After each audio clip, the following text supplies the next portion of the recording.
大家好，这里是养生有招，我是小杨医生。今天聊一个很有点可爱的现象，打呼噜。很多人觉得打呼噜的人睡得一定很香，呼噜声就是睡眠质量的证明。但是打呼噜，尤其是那种响亮、不规律的呼噜，往往不是睡得香，反而可能是身体发出的求救信号。今天我就来分享几个睡眠呼吸暂停的无声信号，特别是其中最危险的一个，希望能帮助大家早发现、早重视、早治疗。呼噜打得震天响，睡得那叫一个香。这句话听得耳朵都快起茧子了。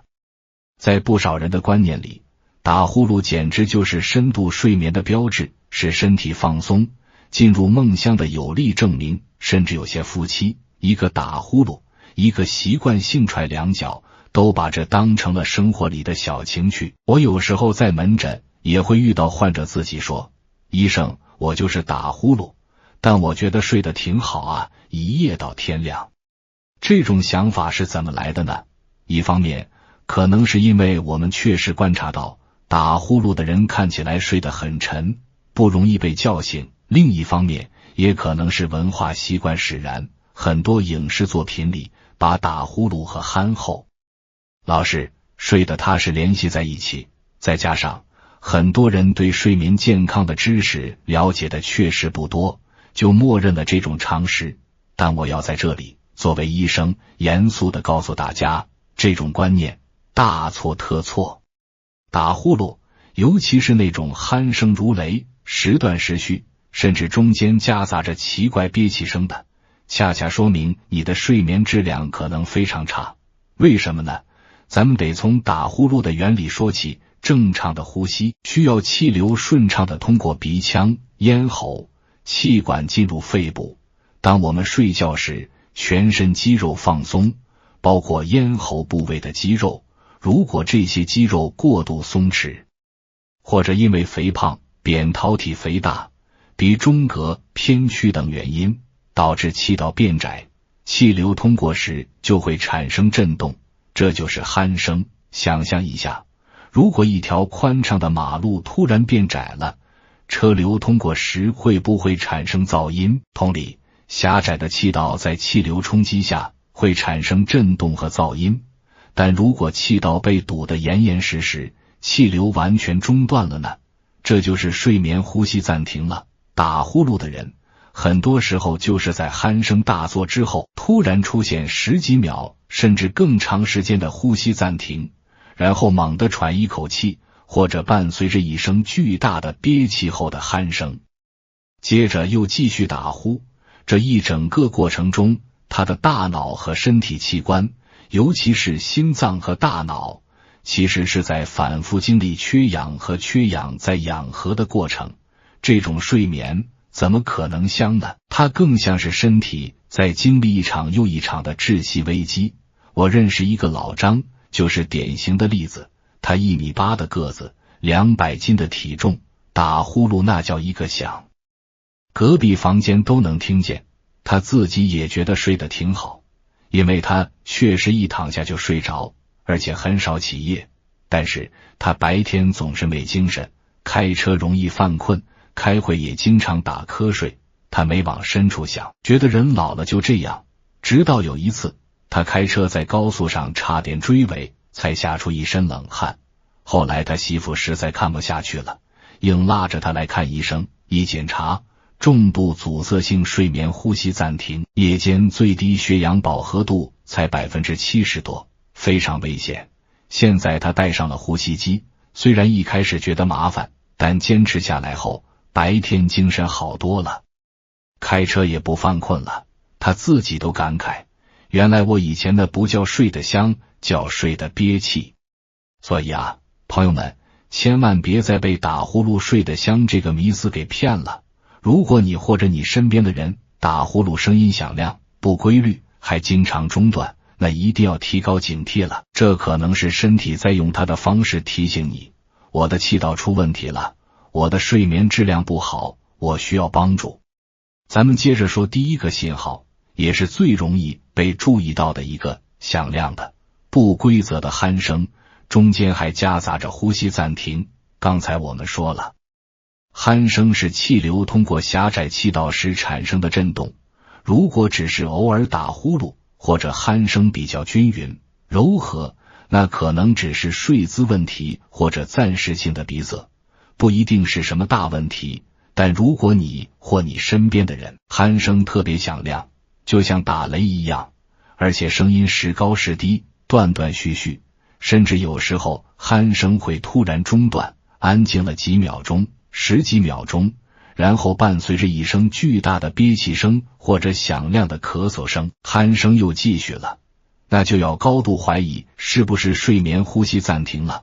这种暂停不是小问题，在暂停的这几秒钟里，身体没有氧气进入，血液里的氧气浓度会急剧下降，大脑会发出紧急信号，让身体猛地挣扎一下，试图把气道打开。这就是为什么我们会看到打呼噜的人会突然扭动身体，或者坐起来喘气。这种反复的缺氧和憋醒会严重干扰睡眠结构，让人即使睡了一整夜，醒来时也感觉像没睡一样。我邻居王大哥就是这种情况，他老婆跟我抱怨说，王大哥晚上鼾声震天，中间经常突然停顿，有时候一停就是十几秒，他都担心他是不是要憋过去了，每次都要推他一下他才缓过来。王大哥自己倒是不以为意，觉得睡得挺沉，后来他老婆实在担心，非让他去医院看看，检查结果出来，中度睡眠呼吸暂停。王大哥一开始还不信，觉得我这么壮实，那有什么事？直到医生给他看了睡眠监测报告，显示他整夜有几百次呼吸暂停，最低血氧只有 60% 多，他才后怕起来。现在他带了呼吸机。他老婆说，现在晚上睡觉安静多了，鼾声小了，也没那些吓人的暂停了。这种响亮且不规则的鼾声加上中间的暂停，是睡眠呼吸暂停非常典型的表现。如果你身边的人经常向你反映你有这种情况，千万不要觉得是他们在小题大做，这很可能是他们观察到的你身体发出的第一个求救信号，第二个信号跟第一个信号有点关联，但更侧重于夜间发生的一些具体事件，比如夜间憋醒，或者因为憋气而惊醒。前面说了，睡眠呼吸暂停的时候，气道被堵住，身体缺氧，大脑会发出紧急信号，让人从睡眠中惊醒，试图自救。这种惊醒，有时候人自己是完全不知道的，只有旁边的人能观察到。但有时候这种惊醒会比较明显，人会突然从睡梦中坐起来，大口喘气，感觉像是刚从水里被捞出来一样，浑身是汗，心砰砰直跳，这就是典型的夜间憋醒。还有一种情况，虽然不一定是直接因为憋气憋醒，但也跟呼吸暂停有关。有些睡眠呼吸暂停的患者，夜间会频繁起夜上厕所，这并不是说他们的肾功能出了问题，而是因为夜间反复的缺氧和憋气，会刺激身体分泌一种叫利纳肽的物质，这种物质会让身体排出更多的水分，从而增加夜尿的次数。所以如果你发现自己在没有喝太多水的情况下，夜间也要起夜好几次，而且白天并没有明显口渴，也要考虑是不是睡眠呼吸暂停在作祟。我有个老同事李阿姨就是这种情况，她50多岁了，平时身体还算可以，就是晚上睡不好，经常半夜醒来上厕所，有时候一晚上要起3、4次。她以为是自己年纪大了，肾功能不行了，也没太在意。后来有一次单位组织体检，顺便做了个睡眠监测，结果发现他有轻度睡眠呼吸暂停。医生解释说，他频繁起夜很可能就是因为夜间缺氧导致的利纳肽分泌增加。李阿姨这才恍然大悟，原来自己一直以为是肾虚的问题，其实是睡眠出了毛病。现在她调整了生活方式，也稍微用了一些辅助设备，夜间起夜的次数明显减少了，睡眠质量也提高了不少。夜间憋醒和频繁起夜都是睡眠呼吸暂停可能带来的表现。它们虽然看起来不像是直接威胁生命的事情，但它们反映了你夜间睡眠的不稳定和身体的不适。如果你经常经历这些，或者你身边的人经常观察到你有这些情况，也应该引起重视。第三个信号，可能很多人都有体会，但又常常忽略。早上醒来，感觉比睡前还累，甚至还有点头痛。我们通常认为睡了一夜好觉，早上醒来应该精神饱满，神清气爽。但如果你有睡眠呼吸暂停，情况可能恰恰相反。虽然你躺在床上几个小时，但你的睡眠质量非常差，大脑和身体器官一直在经历缺氧和缺氧再氧合的循环，根本没有得到充分的休息。所以早上醒来时，你会感觉非常疲惫，就像没睡够一样，甚至比熬夜还累。这种疲惫感，医学上叫做非恢复性睡眠 （unrefreshing sleep）。除了疲惫，有些人还可能会在早上醒来时感到头痛。这种头痛通常位于太阳穴附近，感觉像是被什么东西箍住一样，比较钝痛。这种头痛也跟夜间反复的缺氧有关，缺氧会导致身体释放一些炎症因子和应激激素，这些物质会刺激血管，引起头痛。这种头痛通常在起床后1-2个小时会逐渐缓解，但确实会影响你早上的状态。我认识一个年轻的程序员小刘，他就是典型的例子。小刘工作很拼，经常熬夜加班，本身睡眠就不规律，后来他开始打呼噜，还越来越响。他自己觉得年轻，扛得住，也没太在意。但是最近几个月，他发现一个奇怪的现象，每天早上醒来头都特别痛，感觉昏昏沉沉的，要等吃过早饭稍微活动一下，头痛才会缓解。白天上班也总是犯困，效率很低。他以为是工作压力大，或者颈椎出了问题，去看过中医，也做过按摩，但效果都不明显。后来他一个朋友建议他去查查睡眠，一查果然是中度睡眠呼吸暂停。医生解释说，他早上的头痛很可能就是夜间缺氧引起的。现在小刘开始使用呼吸机，早上头痛的症状已经明显改善了，白天精神也好多了，早上醒来感觉更累，头痛绵绵。这可不是小事，很多人可能会归咎于工作压力大，没睡好。但如果你长期有这种情况，而且伴随有打呼噜、夜间憋气等问题，就要考虑是不是睡眠呼吸暂停在捣鬼了。这种睡后更累的感觉，其实是身体在提醒你，你的睡眠质量出了大问题。好了，接下来我们要说的第4个信号，是睡眠呼吸暂停所有信号里最危险也最容易被忽视的一个，白天异常嗜睡，随时随地都可能睡着。前面我们说的鼾声、憋气、憋醒，早上累和头痛都发生在夜间或者早上刚醒来的时候。虽然这些信号也提示睡眠有问题，但它们毕竟发生在睡眠时间或者刚结束睡眠的时候。很多人可能会觉得睡不好吗？当然会累，但是白天异常嗜睡就完全不一样了。这意味着即使你晚上睡了一整夜，你的大脑和身体依然没有得到充分的休息，白天仍然感到极度困倦，无法集中注意力，随时随地都可能睡着。这种嗜睡不是普通的困倦，普通的困倦可能只是晚上没睡够，或者白天太累了，休息一下就能缓解。但睡眠呼吸暂停引起的嗜睡是持续性的，难以缓解的。你可能会在开车等红灯的时候突然睡着几秒钟，导致车辆熄火或者差点追尾。你可能会在开会的时候不自觉地打瞌睡，甚至直接趴在桌子上睡着。你可能会在看电视、看书，甚至和别人聊天的时候突然就困得睁不开眼。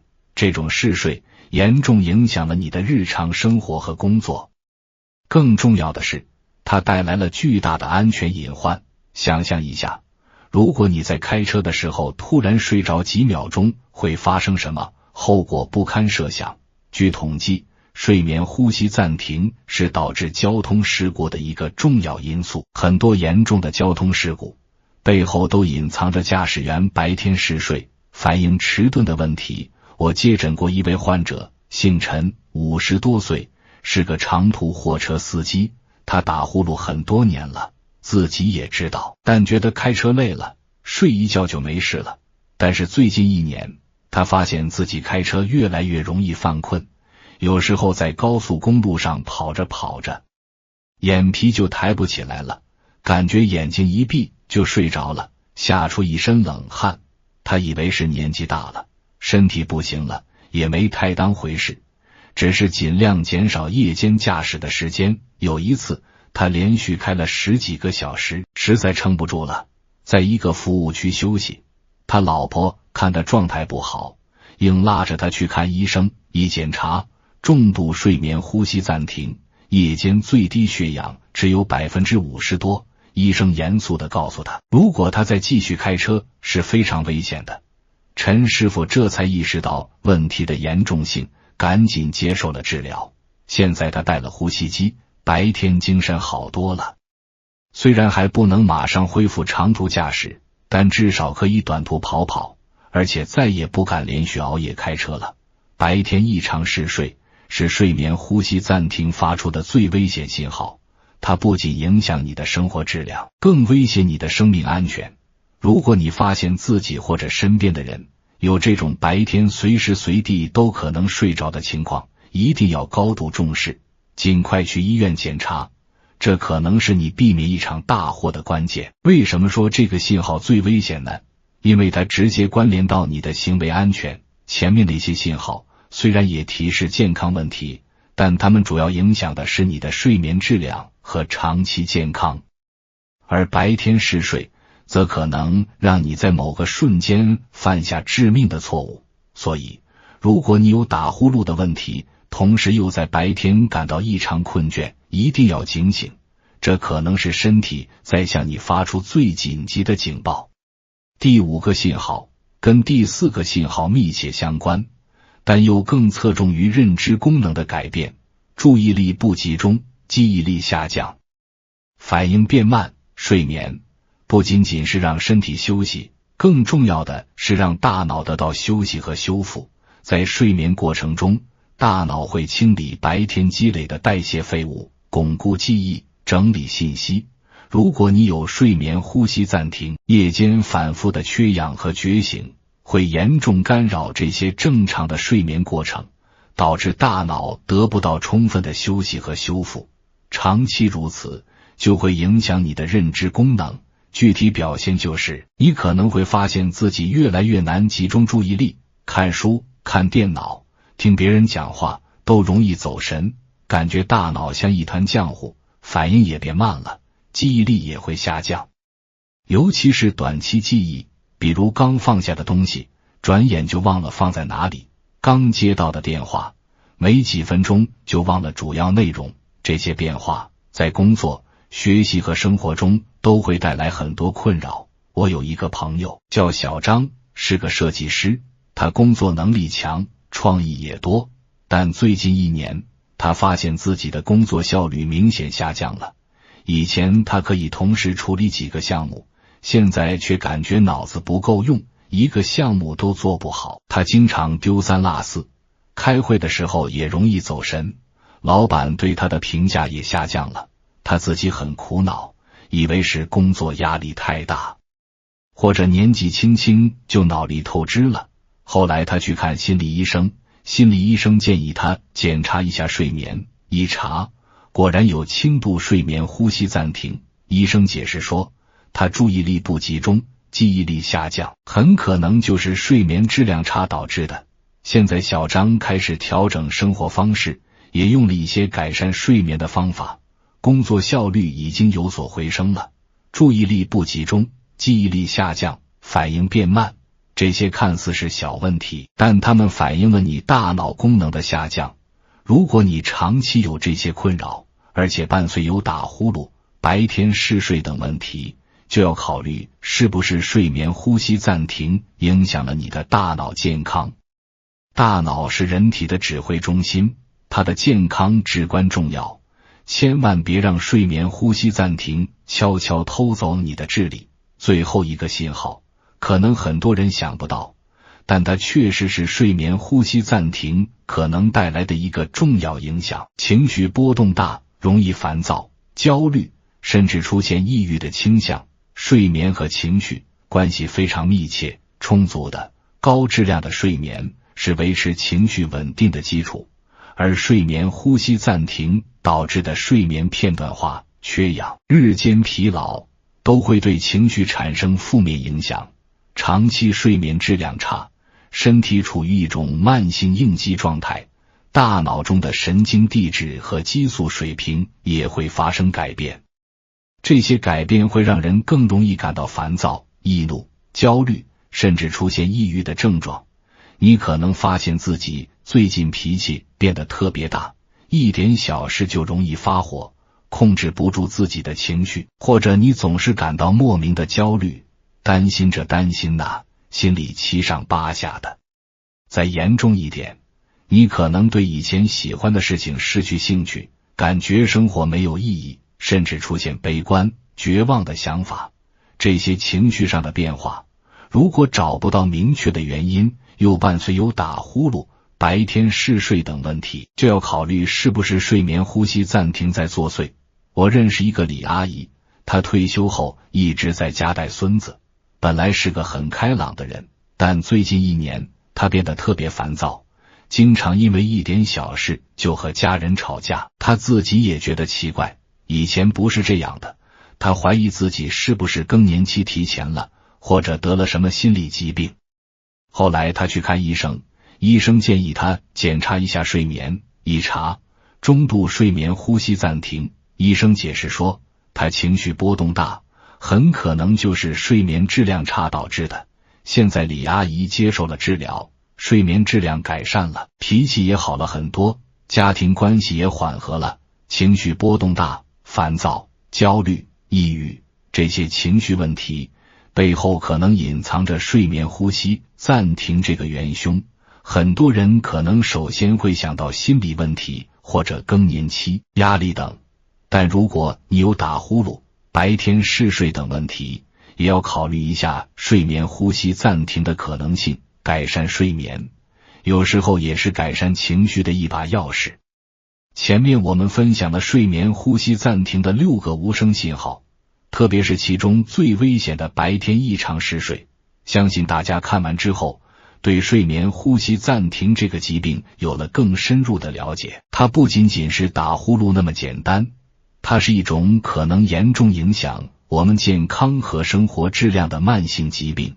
作为一名呼吸科医生，我接触过很多睡眠呼吸暂停的患者，他们中有年轻人，也有老年人，有肥胖的，也有体型匀称的，有症状轻微的，也有症状严重的，但他们的共同点就是在疾病的早期，往往没有意识到问题的严重性，错过了最佳的治疗时机。在这里，我想分享一些我的经验和建议。第一，重视打呼噜，尤其是那些响亮、不规则的呼噜。打呼噜不是睡得香，很可能是睡眠呼吸暂停的信号。如果你自己打呼噜，可以让家人或者伴侣观察一下你的睡眠情况。如果你是伴侣，发现对方有响亮、不规则的呼噜，也要提醒对方注意。第二，关注睡眠呼吸暂停的6个信号，除了鼾声、憋气、憋醒，早上累和头痛，白天嗜睡，注意力不集中，记忆力下降，情绪波动大等，还有一些其他的信号，比如晨起口干、夜间盗汗、性欲减退等，也可能与睡眠呼吸暂停有关。如果你发现自己有多个信号，或者某个信号特别明显，就要高度警惕。第三，及时就医，进行专业的评估和诊断。睡眠呼吸暂停的诊断通常需要做睡眠监测。睡眠监测就是在一个类似酒店房间的睡眠实验室里，通过一些传感器记录你整夜的脑电、心电、呼吸、血氧等指标，来判断你是否存在睡眠呼吸暂停以及严重程度如何。这个检查虽然有点麻烦，但它是诊断睡眠呼吸暂停的金标准，非常重要。第四，积极治疗，改善生活方式。睡眠呼吸暂停的治疗方法有很多，具体要根据病情的严重程度和个体情况来选择。对于轻度的患者，可能只需要调整生活方式，比如减肥、侧卧睡眠、避免饮酒和服用镇静药物等，就能得到改善。对于中重度的患者，通常需要使用持续气道正压通气 CPAP 治疗，也就是我们常说的呼吸机。呼吸机可以提供一个持续的气流，把气道撑开，防止它在睡眠时塌陷，从而保证呼吸通畅。虽然一开始使用呼吸机可能需要适应，但坚持使用后，大多数患者都能感受到明显的改善，白天精神变好，血压下降，生活质量提高。除了这些，还有一些口腔矫治器、手术等方法，也可以根据情况选择。第五，长期管理，定期复查。睡眠呼吸暂停是一种慢性疾病，需要长期管理，即使症状得到了控制，也要定期复查，监测病情的变化，调整治疗方案，同时也要继续坚持健康的生活方式，保持良好的体重，避免诱发因素。总之，睡眠呼吸暂停是一个不容忽视的健康问题，它就像一个沉默的杀手，悄无声息地损害着我们的健康。但只要我们提高警惕，及时发现，积极治疗，就能把它控制在有效范围内，享受健康安稳的睡眠。说到这里，我想跟大家分享一个我接诊过的真实案例。主人公叫老王，是我们小区的邻居，大家都叫他葫芦王。老王1.75米的个子，200多斤的体重，打呼噜那叫一个响亮。晚上睡觉的时候，整个楼道都能听见。他本人呢，觉得没什么大不了，甚至还自嘲说，我这觉睡得香，力气大。他媳妇可就遭罪了，晚上经常被他的呼噜声吵得睡不着，白天没精神，还经常跟他吵架。老王呢，也不以为意，觉得夫妻之间哪有不吵架的。但最近1年，老王的变化挺大的，他白天越来越容易犯困，开车等红灯的时候，眼皮就抬不起来，开会的时候也经常打瞌睡，被老板批评了好几次。他以为是年纪大了，身体机能下降，也没太在意。有一次，他开车差点追尾，才吓出一身冷汗。他媳妇觉得不对劲，非拉着他来看医生。我给老王做了详细的问诊和检查，发现他除了打呼噜，还有白天嗜睡、晨起头痛、夜间频繁起夜等症状，这些都指向了一个可能：睡眠呼吸暂停。为了确诊，我给他安排了睡眠监测，结果出来，果然是重度阻塞性睡眠呼吸暂停，夜间最低血氧饱和度只有 60% 多，非常危险。我给老王解释了睡眠呼吸暂停的危害，他这才意识到问题的严重性。我给他制定了治疗方案，主要是使用 CPAP 呼吸机，同时建议他减肥、侧卧睡眠、避免饮酒等。一开始，老王对呼吸机有点抵触，觉得带着个大铁罐子睡觉太麻烦了。但在我和家人的劝说下，他还是坚持用了下来。用了呼吸机1个月后，老王的变化非常明显。他白天不再那么困了，开车精神多了，开会也能集中注意力了。他媳妇说，他晚上睡觉安静多了，鼾声小了，也没那些吓人的暂停了。他晚上睡得也好多了，夫妻关系也缓和了。老王自己呢，感觉浑身是劲儿，像年轻了好几岁，现在还参加了小区的太极拳队，成了精神小伙。老王的故事其实也是很多睡眠呼吸暂停患者的缩影，他们可能长期被打呼噜困扰，但并不知道背后隐藏着这么大的健康风险。通过及时的诊断和治疗，他们不仅改善了睡眠质量，更重要的是提高了生活质量，减少了发生意外的风险。所以如果你或者你身边的人有打呼噜的问题，一定要重视起来，别让呼噜王变成危险分子。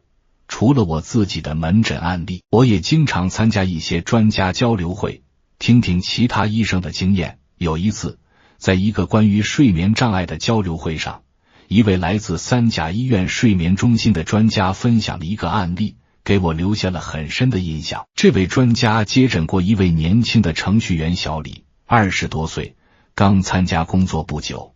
小李平时工作很拼，经常熬夜加班，本身睡眠就不规律，但他自己觉得年轻，身体好，能扛得住。最近几个月，他发现自己白天特别容易犯困，开车等红灯的时候眼皮就抬不起来，开会的时候也经常打瞌睡，被老板批评了好几次。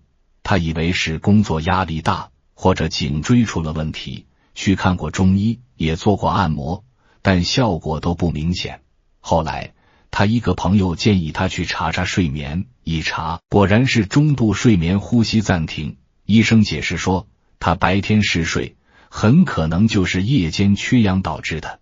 小李一开始还不信，觉得自己晚上明明睡了一整夜，怎么还会缺氧？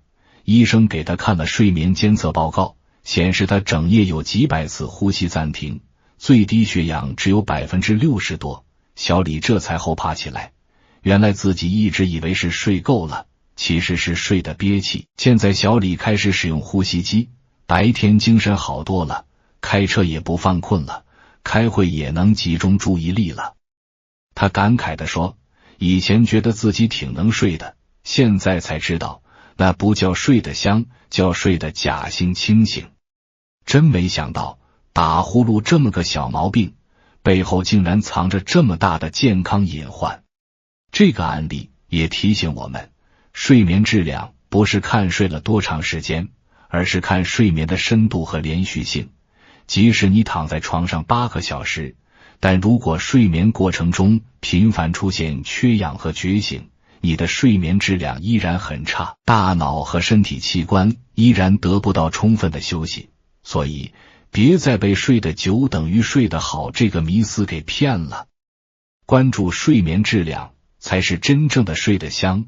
了解了睡眠呼吸暂停的信号和危害，我们再来聊聊如何改善睡眠，远离睡眠呼吸暂停这个健康杀手。这里有一些简单易行的生活建议，希望能帮助你提高睡眠质量。第一，保持健康的体重。肥胖是睡眠呼吸暂停最重要的危险因素之一，多余的脂肪，尤其是颈部和咽喉部的脂肪，会压迫气道，导致气道变窄，更容易发生塌陷和阻塞。所以控制体重是预防和改善睡眠呼吸暂停最有效的方法之一。具体怎么做呢？合理饮食，减少高热量、高脂肪食物的摄入，多吃蔬菜水果，坚持运动，每周至少进行150分钟的中等强度有氧运动，比如快走、慢跑、游泳等。戒烟限酒，烟草和酒精都会加重睡眠呼吸暂停的症状。第二，调整睡姿，尽量采取侧卧位。仰卧睡眠时，舌头和软腭容易向后坠，堵塞气道，导致打鼾和呼吸暂停，而侧卧睡眠时，气道相对通畅，可以减少打鼾和呼吸暂停的发生。如果你习惯仰卧，可以尝试在背后放一个枕头，或者在睡衣后面缝一个小球，让自己不舒服，从而改变睡姿。第三，避免饮酒和服用镇静药物。酒精和镇静药物会松弛咽喉部的肌肉，加重气道塌陷，导致打鼾和呼吸暂停更加严重。所以睡前几小时尽量避免饮酒，也不要服用安眠药、抗抑郁药等镇静药物，除非医生明确建议。第四，保持鼻腔通畅。